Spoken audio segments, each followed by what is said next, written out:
ଟଙ୍କା 20 ପେନ୍ ନେଇ ଆସିଲ 20 କେତେ ହେଲା 40 ଆଉ କେତେ ଟଙ୍କା ଫେରି କିଣିବ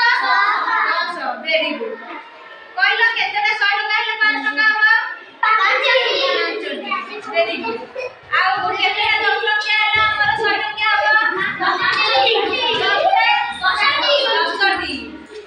ଆଉ କହିଲ କେତେଟା 50 ଟଙ୍କା ହେଲେ ଆମର 200 ଟଙ୍କା ହବ 4ଟି ହେଲେ ଆମର 200 ଟଙ୍କା ହବ ଆଉ ମୁଁ ଏରେ ତମକୁ ଦଉଛୁ ମୁଁ ଏବେ ଦେଲି ତମକୁ କେତେ ଟଙ୍କା 100 ଟଙ୍କା ଦେଲି ହେଲା ତମକୁ କହିଲି ଆଳୁ ଆଣିବ 20 ଟଙ୍କା ଡାଲି ଆଣିବ 20 ଟଙ୍କା ଚିନି ଆଣିବ 20 ଟଙ୍କା ଆଉ କେତେ ଟଙ୍କା ଫେରିକି ଆଣିବ କେତେ ଟଙ୍କା ନା 100 ଟଙ୍କା ତମକୁ ଦେଲି ଆଳୁ ଆଣିଲେ 20 ଟଙ୍କା ଡାଲି 20